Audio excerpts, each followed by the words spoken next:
Welcome, everyone. And Amy, how are you doing? Thank you for being All here. right. Delighted to be here. And hello to all of our attendees. For those of you that don't know me, I'm Ronak Shet, CEO and founder here at Lit Videobooks. Lit makes learning from business books as fun and entertaining as watching a movie or a documentary. Amy, such a pleasure to collaborate with you on the video book for the Fearless organization. And excited for today's conversation on psychological safety at work, the secret to high performing teams. So before we dive in, Amy, I'd love to share a bit about your background with everyone. So you are the Novartis Professor of Leadership and Management at the Harvard Business School. You're best known for your groundbreaking work on psychological safety in the workplace. You've published many scholarly articles in numerous academic journals, and your books have been translated into more than 24 languages. Really excited for the chat today, and thank you for being here. Maybe just to start off, would you be able to share a bit about your background and what led you to kind of follow and pursue this important line of work? Well, it depends on what you mean by this, but I guess this book, this Fearless organization, I came to graduate school many, many years ago now with a deep interest that is still my deep interest in how do you create learning organizations? How do you create organizations that can adapt and innovate and engage and inspire and keep doing what's necessary to survive in a world that keeps changing? And I stumbled into a sort of the recognition or the insight that teams are the unit of learning in organizations. That you have R&D teams, you have senior management teams, you have sales teams, you have all these teams doing all these varied tasks. And the degree to which those teams not only do their work, but also learn how to do it better is absolutely mission critical to the success of the organization. And in doing that research on team learning, I stumbled into the discovery, really, that teams had very different interpersonal climates. And those interpersonal climates could make the difference between people believing it was easy and fine and natural to speak up with questions, concerns, mistakes, and believing it was all but impossible. And that seemed to me to matter a lot, right? To matter for learning. Can the team learn? Can the organization thrive if people aren't willing to speak up? And I began to think, yeah, this really matters. And so then to do, more and more just robust or rigorous research to test that proposition. And then along the way, many, many stories, many cases that sort of show how psychological safety works in action. And maybe like what was the process behind kind of uncovering this research at companies? How did you go about that and collaborating with organizations? Well, I mean, I've always been, I think all of my research has three elements in common. One being that it is driven by a problem or an issue that is meaningful in the world, right, that people care about. And I don't mean the abstract problem of how do organizations learn, but let's say a more specific problem, like let's say in healthcare delivery, um, adverse drug events or medical error. That's a problem. It's a problem that people want to solve. And you can't really figure out the factors that contribute to it or how to solve it unless you roll up your sleeves. And this gets me to the second element of my research, which is get into the field, see how it unfolds, see how people actually work, see how they relate to each other, see how the work is really getting done or not done. And then thirdly is boundary spanning. I think nearly all of the work I've done has been enriched by either teaming up with people in the field who are telling me their stories or colleagues who might have different backgrounds than mine that enrich our understanding of what's really going on because we have multiple perspectives. So it's the boundary spanning, the time in the field, and being driven by some problem or challenge that really matters in the world.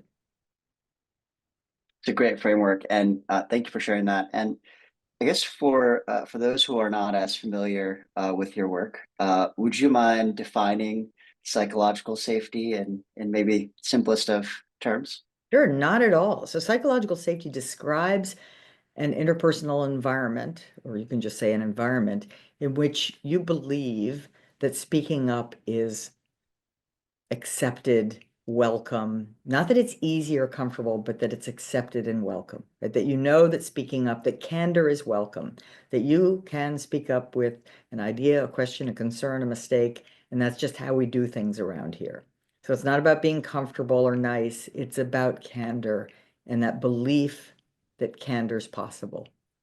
It sounds so simple, but I know it's actually very challenging to Well, have it implemented is at. simple, but it's not easy, right? Because it's, it's sort of, it's simple, speak up, right? Create that environment, but not easy. I think this is such an important way to think about many different things in life. But I guess specifically when it comes to work and today, we're looking at the idea of how psychological safety impacts team performance. Would you be able to share why, through your research, you've learned that psychological safety is so crucial for high performing teams? Yeah, yeah.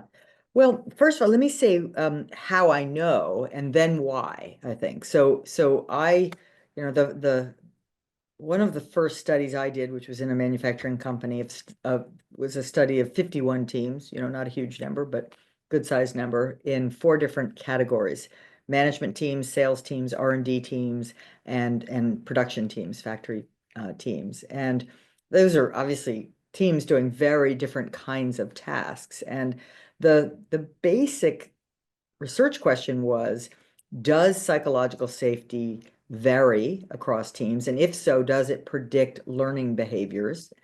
And if so, does it predict team performance? And the answer to all of those questions turned out to be a very solid yes. So this was an early paper um, that has since been, it was published in 1999. It's been very widely cited in the academic literature, but also I think it's had some impact on the practitioner literature as well, the managerial literature. But this was a study of, it was both qualitative interviews and observation and a rigorous survey measure that showed these statistically significant relationships between those variables. Now, so that's sort of the kind of research I was doing, but I think what has given it real heft is that in the 25 years since, there are now, well over 1,000 studies that use the same variable that I developed to measure psychological safety in a workplace. And the evidence now from a sort of meta perspective of, a cumulative perspective is now quite robust, right? So that's one study in one manufacturing company years ago. But now we can say that studies of psychological safety have happened in every industry and, across many countries. And the cumulative results say, yes, this is a significant predictor of team performance. Okay, so now why? Well, I think to answer that question, the short answer is we live and work in a volatile, uncertain, complex, ambiguous world, right? What's been called a VUCA world.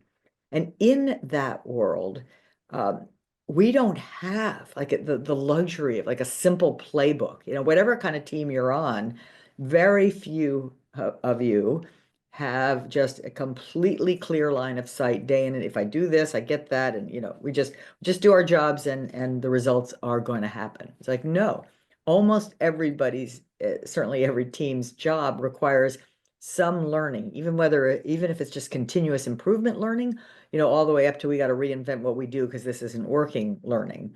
So given the need for teams in a VUCA world to be continuously learning, then we need an environment where people aren't holding back because of interpersonal fear. Because if they're holding back, it stymies the team's ability to learn. So that, I believe, is why the evidence, which is quite robust, is so robust. It's really interesting. Yeah, VUCA is a great acronym that I think we're going to feature in a few video book clips as well. Uh, so, we're going to go ahead and share, a number of different clips from the video book today of the Fearless organization. And of course, if you want to watch the whole thing, there's a lot of other insights, or of course, the actual full book of the Fearless organization to really deep dive. But before we kind of dive into the next area of discussion, we wanted to learn about fear. and how it can affect team performance in this upcoming clip. Many learning environments today gravitate toward a teaming model. Teaming is coordinating and collaborating across boundaries of all kinds, and much of that teaming is quite unstructured. It's done on the fly. That means management styles that foster fear actually hinder teaming. Read that. Rub your nose in it. Fear is not an effective motivator because it inhibits creativity, it inhibits analytic thought, and it leads people to not speak up and not ask for the help they need in order to do a good job. The problem is that many managers believe, either explicitly or implicitly, that fear motivates. They believe that people will, if they're afraid enough of not achieving the results they've been asked to achieve, they'll work harder. The reality is that is only true when the work is highly specified, like there's a precise recipe to follow, when there's no interdependence or teamwork needed at all, if the work requires teamwork or it requires creativity and problem solving, then fear simply does not motivate effectively. Still not convinced? Just look to brain science. 20th century physiologist Ivan Pavlov discovered his dogs had trouble learning after experiencing trauma in a flood. That's because fear activates the amygdala, or panic part of our brains. This takes away resources from our analytical, creative, and problem-solving sectors. But the fact that fear isn't an effective motivator doesn't mean a culture of psychological safety never experiences discomfort. The biggest misconceptions about psychological safety is that it means being nice or being comfortable. However, that flies in the face of the need for learning, the need for problem solving. Learning is uncomfortable. To begin with, it means you don't know something. Asking for help is uncomfortable. Admitting you made a mistake is uncomfortable. Psychological safety quite literally describes an environment where discomfort will be present, but you're okay with that. So this is really interesting because I think, a lot of leaders likely assume their teams already feel safe. So maybe, I guess, what are some signs that indicate otherwise? How can organizations kind of assess what is the level of psychological safety on my team? Hmm. Well, I'm going to give you a more formal and a more informal answer to that question. So the more formal answer is, of course, you can use the sort of readily available, publicly available survey measure, handful of, 4, 5, 6, 7 at the most survey items that measure psychological safety. And most companies have some version of that measure in their employee survey. So you can sort of monitor those data. But the informal and more immediate answer is ask yourself, and that clip made very clear and sort of it reiterated what you and I have been talking about, which is that where there's uncertainty, there will be things going wrong, and people will need to ask for help, and people will need to report bad news and dissenting views and all the rest. And so ask yourself, like, last week, what percent, I like to color code this, red or green, what percent was sort of, agreement or all's well or progress or good news versus dissent, or we got problems, or I need help, or bad news. And so if you're mostly hearing green, you'll be happier. And it's probably, given that you're living and working in a VUCA world, it's probably an indication that psychological safety is not where it should be. Interesting. So almost when things seem too perfect is when you should be They're concerned. probably not, right? It's probably just that the non-perfect bits aren't being raised.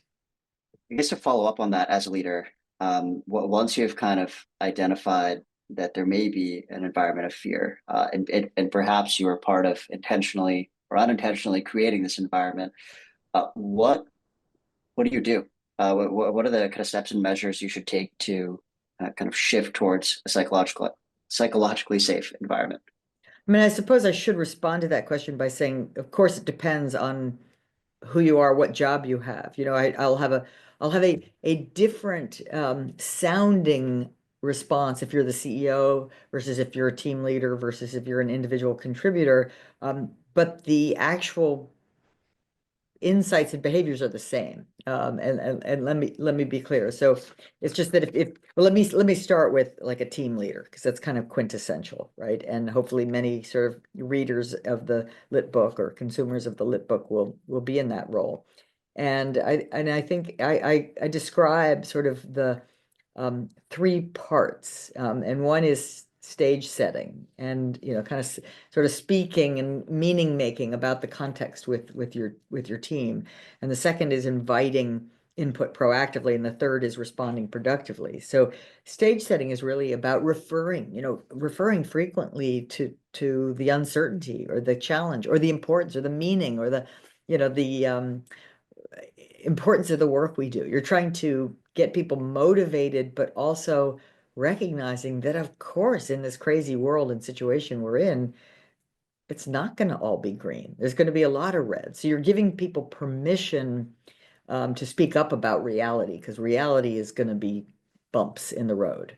And so that's kind of setting the stage. And then inviting input is get in the habit of asking good questions, of just routinely saying, what are you hearing? What ideas do you have? What are customers saying?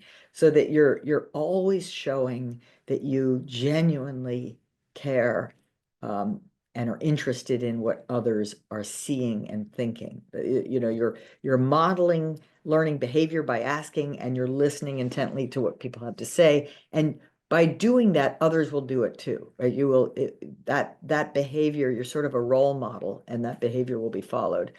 And then thirdly, when people do take you up on it and they're candid and they're honest and they're sharing bad news or dissenting views, respond productively. And what does that mean? That means appreciative and forward looking, like, thanks for sharing that. How can I help? Right? That kind of, you've got to make sure.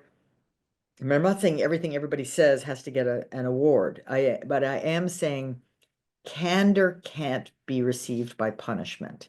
And I don't mean, terrible consequences, but just that even that interpersonal punishment that often happens when the boss doesn't like what you have to say, right? You have to do everything in your power to make it a positive experience so that we can go forward together and effectively. Now, interestingly, as an individual contributor, those same three behaviors are yours to use, right? You can call attention to the challenge or the novelty. You can ask good questions and invite quiet voices in. You can respond productively to what people say. You can listen intently, and you will, even when you're not the boss, so to speak, you are making a difference. You are influencing the climate of energy and learning. And if you're CEO, it's the same, except that you also probably are responsible for putting into place formal training programs and measurement systems and especially managerial training to make sure they have the skills they need to lead good teams. It's a really helpful framework, and thanks for breaking it out by CEOs, team leaders, and individual contributors. I guess maybe you would. I don't know if you would agree that maybe the first step is just kind of looking in the mirror. Right? Potentially trying to identify, yourself, like, have you spoken up about something that is dissenting? I think we should all, and I think that even includes me, as sort of long as I've been at this, but we should, a good habit of reflection is that, metaphorically looking in the mirror and saying, how am I doing? Because our brains choose knowing over learning all the time. I mean, they spontaneously, we think, oh, I've got this thing sized up. I know what's so. Whereas we have to actively override that instinct to choose learning. And I think we have to do that. And then we have to kind of reflect routinely in the mirror or otherwise on how are we doing? How am I doing on choosing learning? How am I doing on maintaining a passionately open mind to what others see that I might be missing? You have a lot of very interesting case studies that we were lucky to feature in the video book. One, unfortunately, being the tragedy of the Columbia Space Shuttle disaster. We were fortunate to interview Charlie, and in this clip, we look at kind of what happens when you have fear and fear to speak up, and how that was really kind of a contributing factor to this very unfortunate and tragic event. So we're going to take a quick look. On February 1st, 2003, the Columbia shuttle re-entered the Earth's atmosphere and combusted, killing all 7 astronauts. In Columbia, Houston, we see your tire pressure messages, and we did not copy your last one. My name is Charlie Camarda.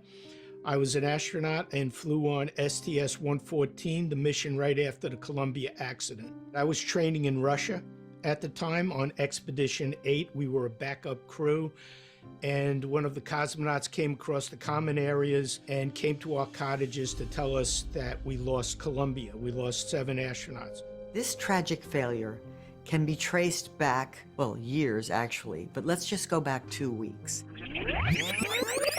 The launch of Columbia on January 16th, 2003 looked at first glance like a picture-perfect launch. But unfortunately, day 1 reviews of the videotape revealed to an engineer named Rodney Rocha a small speck in the videotape that led him to wonder whether that speck might have been what's called a foam strike. And if it had been going fast enough, there was the potential that it had made a real sizable hole in the shuttle, and that hole would not let her safely re-enter the Earth's atmosphere. That ultimately is what happened. But as we go through the next 16 days, what we find is not one, but several engineers worried about this potential engineering anomaly, but afraid to speak up, afraid to raise this issue, particularly on the 8th day where there was a mission management team meeting, very senior people at NASA, looking at whether or not this foam strike issue was a problem. And they had a very superficial conversation in that meeting, and Rodney and his colleagues remained quiet, afraid to speak up. When asked later, why didn't you speak up? Rodney said, I just couldn't do it. Because she, meaning Linda Ham, the mission management team leader, is way up here, he said, and I'm way down here. And that lack of psychological safety ultimately is a major cause of this tragic disaster.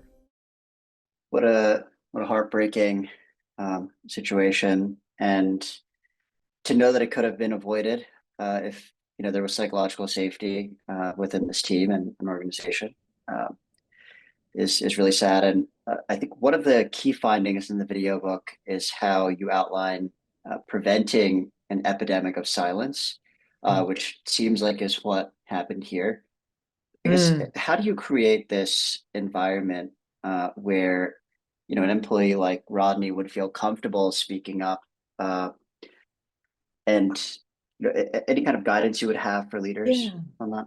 Absolutely. And I in that short clip we just saw, it's may not be clear to people that neither I nor my colleagues who helped with this case study, we blame Linda Ham, right? It's not her fault. It's the human psychology that leads us to be very prone to signals of hierarchy, and our organizations often reinforce those signals, and they create sort of shared basic assumptions like one can't do it, right? Because if there's this, like, it's just, it feels like almost like an impossibility to open your mouth and speak. So that's the bad news. The good news is it's actually unbelievably easy to reverse it by, if you are a thoughtful leader, if you've had leadership training, you realize that in a situation where there's at least even any ambiguity whatsoever, I don't care how small, it is your job to promote an exploratory response. And the simplest thing, the simple, it's like embarrassingly simple to say, is you ask questions. You ask good questions, because you must know in advance. It is a given that someone down here will believe it is not his place to speak. And so what your job is instead is to say, Rodney, I know you're a materials expert, and you're on the debris assessment team. What thoughts do you have? Rodney would have absolutely no problem. He's a very smart man with deep expertise and real opinions, responding to a question. Rodney, what's your view? What are your thoughts? What are you thinking? Here I am, right? It would be very embarrassing not to respond, right? So the irony here is it is that simple. It's it's almost, if I had only 5 minutes with people rather than, an hour, whatever we have, like I would just say, ask more questions, and even more specifically, ask good questions. They're generally not yes, no questions. They're not leading questions. I'm right? They're what are you seeing? What thoughts do you have? What are we missing? What risks might we face if we do nothing, right? They're just the kinds of questions that any engineer is trained in, and any manager is trained in as well. But we often fail to ask them because our brains are busy choosing knowing over learning. So we have to actively choose learning over knowing, and then realize that the sources of our learning are the people around the room. Really, really helpful. And even the framework of the types of questions you think we should be asking to promote learning over just knowing is also really interesting. I guess if you were Rodney's manager in this situation and this happened, how would you, after the failure, how would you approach him? And maybe what advice or discussion might you have so that this could be prevented the next time around? Yeah, I mean, the greater leverage for preventing it is in the mission leaders or the team leaders or the boss himself. Um, uh, but the advice I would give to the individual contributors who are, feeling that way, feeling that I have something to say, but I'm quite sure it's not welcome and I can't just jump in, is, I mean, it's some combination of do it anyway. It's actually far more likely to be well received than not, right? You think, oh, I can't do it, but yes, you can. That's why we hired you, right? Because we hired you for your brain, your thoughts, your ideas, right? So we actually, even if we forget to ask, we do want to hear them, right? So there's that. And then first of all, I mean, if I were speaking to him after, I would say, I mean, I would start with empathy, because I know, and I do know this directly, that must have, his own recognition later that these moments could have unfolded differently had to be incredibly painful. So I would be, extremely interested in conveying that empathy. And sometimes people in my classroom, when I teach this case, will say, well, just get over yourself, just speak up. Yeah, that's not all that helpful, right? So it's more like reminding people that their input is not only welcome, it's essential, right? And remind them of what's at stake and why it matters that their voice and their input is heard. In an ideally psychologically safe environment, is everyone getting along? There's not, that much tension, not much conflict. Again, like how do you balance that? People kind of getting along and gelling together versus being, comfortable enough to Yeah. bring up things that Yeah. are dissenting or risky.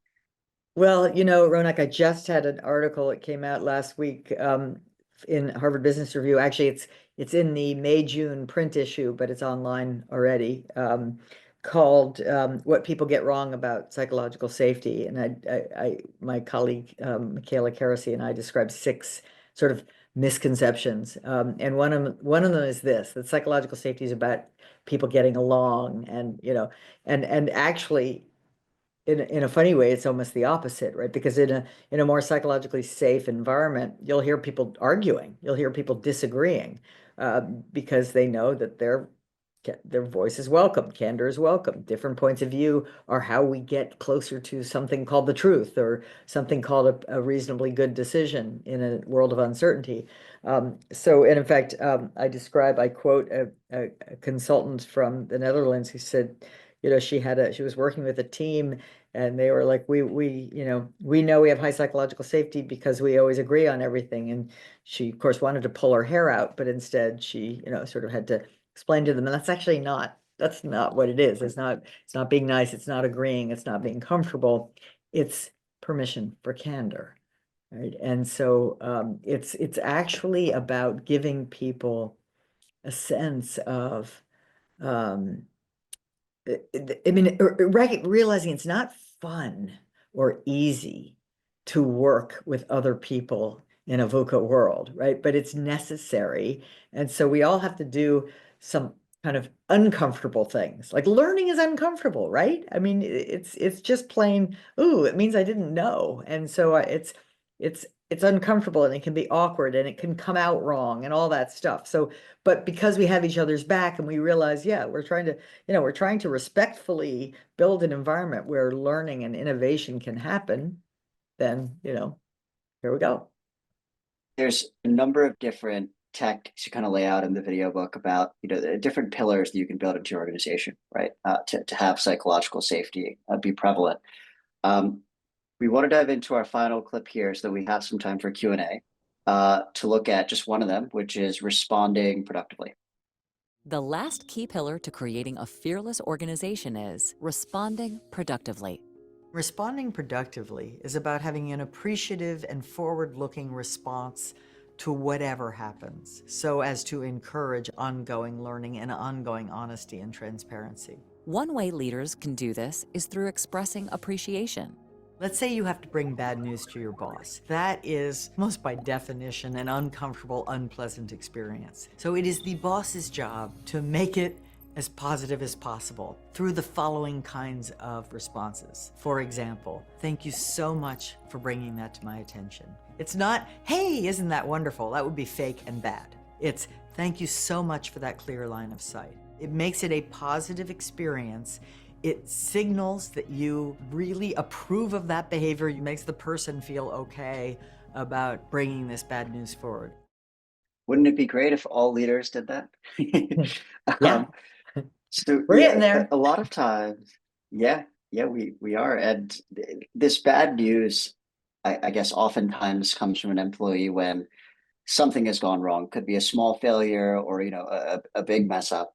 Right. What's the right way for leaders to react in the moment when something hasn't gone as planned?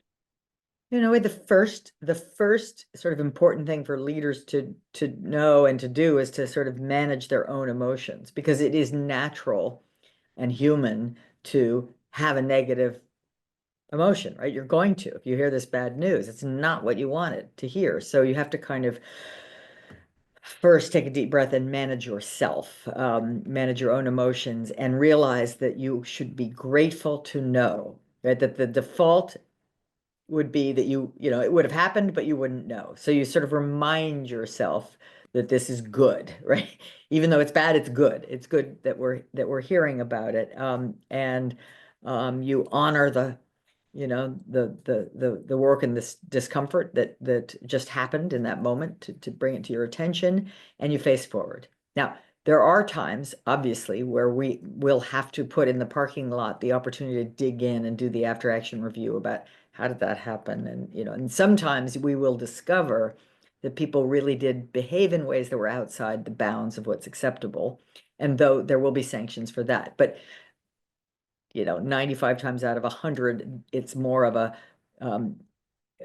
complex problem that couldn't have been seen. And anyway, you're happy to hear about it. So you want to, in this moment, be facing forward, and facing forward means kind of, how can I help, or what do you need, or what ideas do you have? Any one of those questions or foci would be the kind of thing you're trying to do, because what really matters here is results. Your job isn't to just kind of figure out who to blame right now. Your job is to make sure we get back on track as effectively as possible. Absolutely. And I think right now, there's always something new in terms of innovation, but I think the pace of innovation is really rapidly increasing right now with AI and many other advancements in technology. And I think failure is maybe, just the opposite side of the coin sometimes when it comes to innovation. And there are, lots of employees that fear failure, and organizations that may not have psychological safety built into the environment when change is happening so rapidly.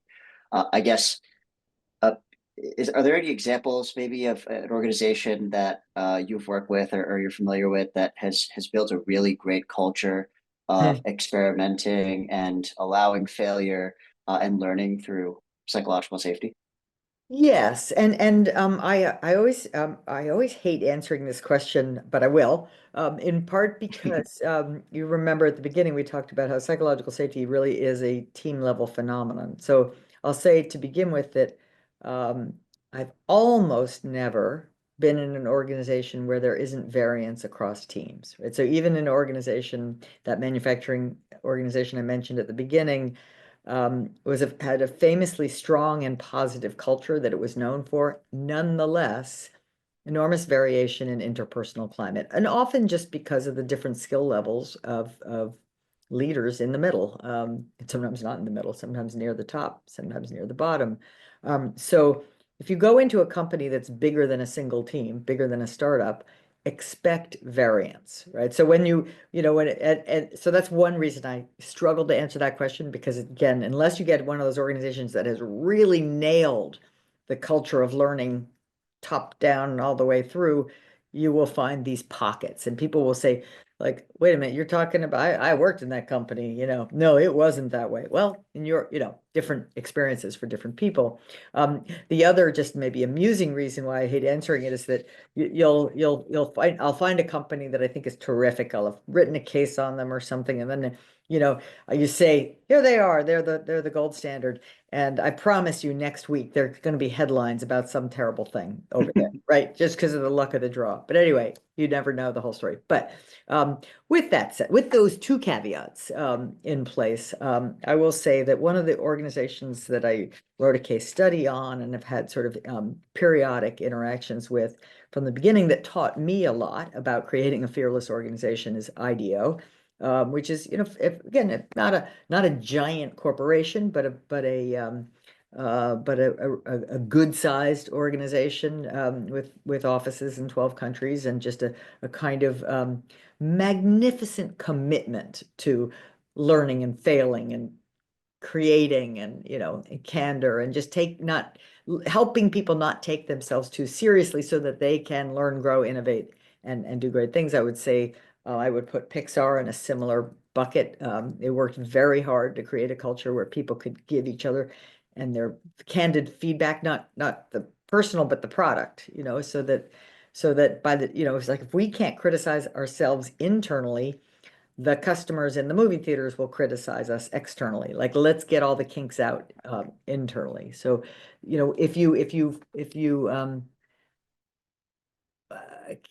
if you have the opportunity to build into the DNA, of your organization, a kind of spirit of candor and a spirit of inquiry and a spirit of iteration, like knowing that everything we do, we have the possibility of being a little bit better at it tomorrow, that can, pay off in just marvelous ways.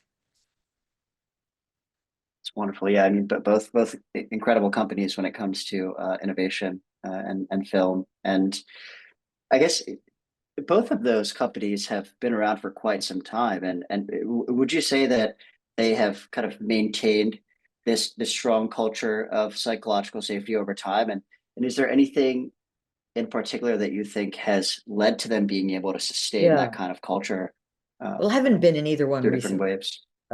But I do think, I mean, there's almost like a this is probably not scientifically accurate, but a threshold, that once, if you do enough work to build this into the DNA, it will self-sustain, because a newcomer comes in and sort of sees that people are not taking themselves so seriously, and they don't look perfect, and they don't say, oh, look at all the great ththings I've done, and hide their failures. They do the opposite, and you begin to think, oh, this is a funny place, and then you do it too, because that's what the cool people are doing, right? So it becomes, I'm not going to say it's self-sustaining with no effort, but it's self-sustaining with effort, because in a sense, bad is always stronger than good, and it's easier to destroy than to build psychological safety and all the rest. But still, you can sort of build it into the very bones of an organization in productive ways. Let's say another one. That came to mind as you were talking, but then it just left my mind. If I think of it, I'll bring it back. Any signs that on your team, psychological safety has begun to erode, or is maybe starting to fracture? Um, I think if you're paying attention to who's speaking and how often, and you start to realize that there are a bunch of people holding back, or one or two people are doing all the talking, and or you're hearing largely green or maybe even only green, then you might be at risk. I just thought of the other organization. So the other organization is Children's Hospital, which we do use in the book, in the video book. And that's one where I first studied it in 2001 and then went back in 2006. And in fact, you can go back today, and it really, this sort of the hard work they did to create that candor and speaking up and reporting, had really paid off. And as Julie Morath, who's in the book, said, it was finally sort of just the way things are around here. People will fully trust that, yeah, no, we really don't punish people for speaking truth to power or otherwise. And everybody's waiting to see what happens, and then finally they really do believe, yep, I guess it works. It's okay. One last question for you prior to Q&A. Any final advice you have to a new or seasoned manager that wants to have a culture of psychological safety? Anything maybe that we haven't discussed yet today? Yeah, I mean, I You think got one thing I kind of briefly noted, sort of purpose and meaning, but let me double down on that, because in a way, I will sometimes jokingly say, nobody wakes up in the morning and jumps out of bed because they can't wait to get to work today to look ignorant, incompetent, intrusive, or negative, right? So, they want to look smart, capable, helpful, and positive. And so they are more likely than not to not ask questions, not admit mistakes, not offer crazy ideas, not critique the status quo. And once you recognize that that's kind of the default, like that's natural, and we want unnatural, we want better than that, we want learning oriented, then you realize that our sort of that self-protection is such a strong instinct that you realize people are going to be doing that. Like that's where their programming and sometimes even their conscious attention, one or the other, is. It's like, self-protection. And one of the ways to overcome that, in addition to the three pillars we've talked about, is to make the meaningfulness or purposefulness of what we do on this team or in this organization front and center. When it's front and center, I forget it with those moments, and we've all had them, like when you forget about yourself because you're so consumed with the opportunity to make a difference, whether for your teammates or for your customers or patients or whatever. The last thing you're thinking about is, how do I look? You're just thinking, how do I help?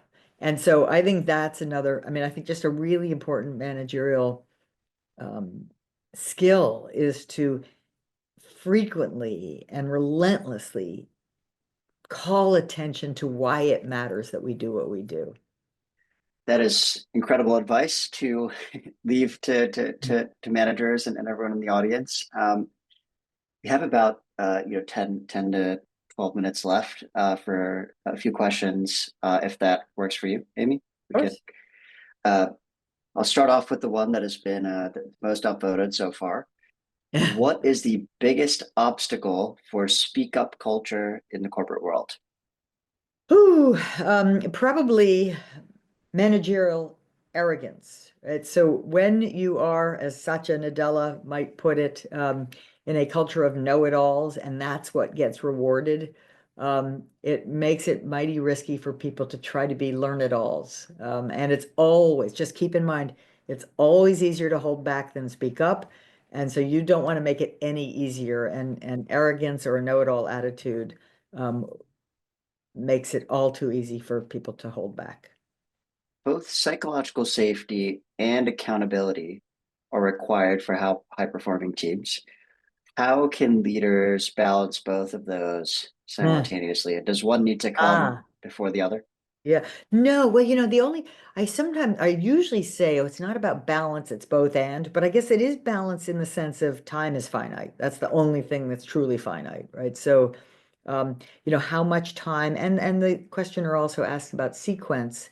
Um, and my answer to sequence is it depends, right? So you have to size up the situation you're in. Now, if you have, let's say, when I look at psychological safety and accountability as sort of two separate dimensions creating a landscape, the lower left-hand corner of that landscape is the apathy zone, and then you're in trouble. You got people who are afraid and have no motivation and no accountability, right? That's obviously not a very effective team.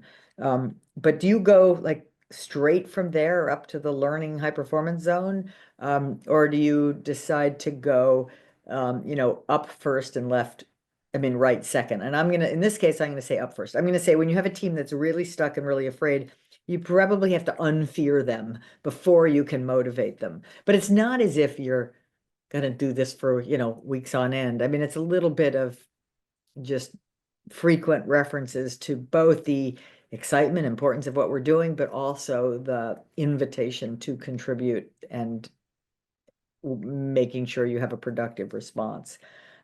So rather than thinking about it as a sort of, attention, think of it as two big jobs. They both matter a lot.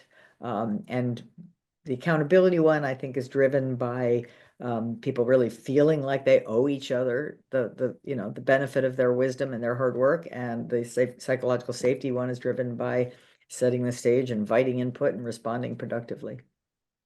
When companies undergo significant transformation and change, what helps to anchor psychological safety during that transformation? So I can imagine a lot of companies that are, trying to incorporate AI and the radical changes that could mean to an organization could maybe fit this, Yeah.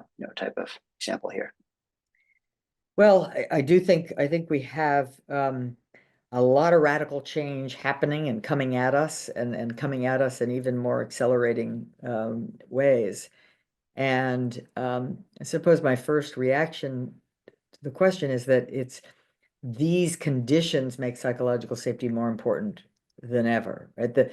Because especially when the speed of change is high. Because I mean, one thing we know well is that bad news doesn't age well.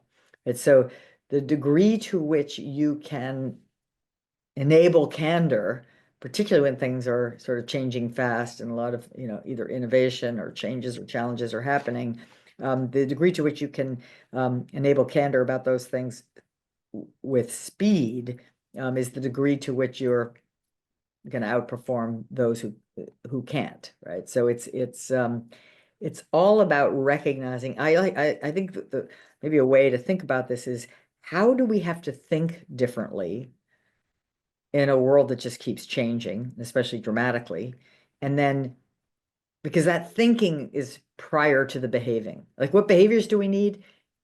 And then it's, learning, iterating, pivoting, speaking up. And then how do you have to think for those behaviors to feel more natural rather than feel so unnatural? And I think the way you have to think is sort of frequent reminders of how I really don't have a crystal ball. We really do have uncertainty. We really are interdependent. Things really will go wrong on the way, hopefully, to going right.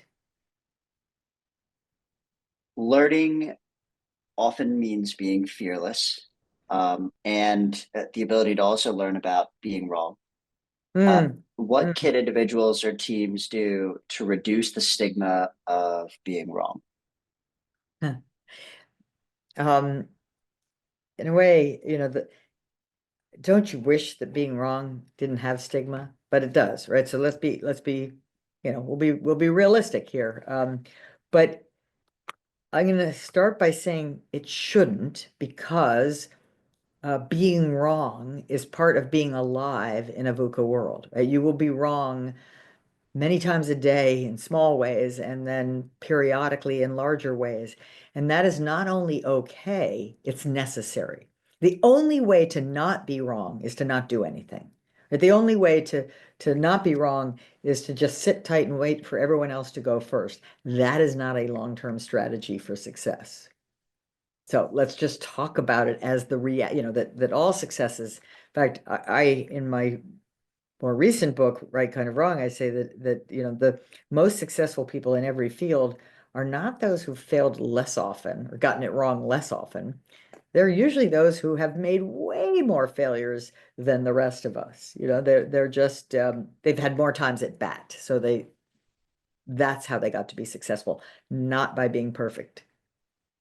I think there's also so many examples of great founders that have built huge companies, and no one knows about all of the failures and things that they have gotten Right. wrong along That's the right. way. It's the hindsight bias, right?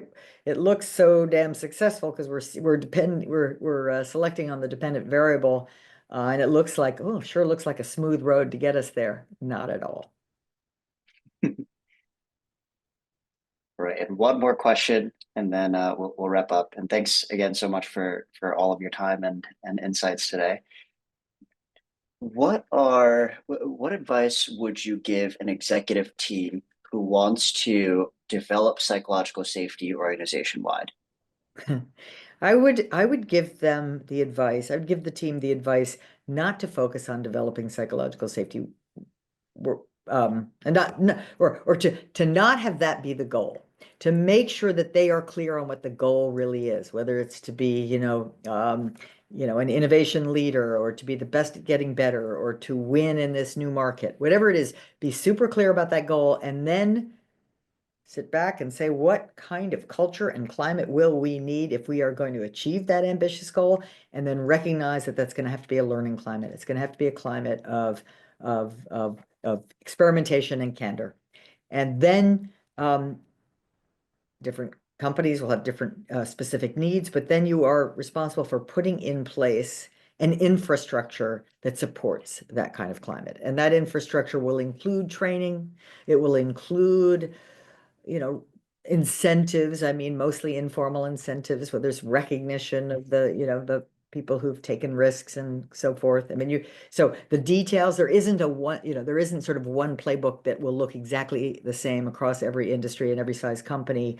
But build yourself an infrastructure to ensure that learning is rewarded and effort is rewarded and holding back is not. What a wonderful way to wrap up our conversation today. Amy, thanks so much for your time and for all of your wonderful insights today. And to all of our attendees, thank you for joining us. If you want to join our future fireside chats, just follow us on LinkedIn. And thanks again, everyone, and wishing you a great week ahead.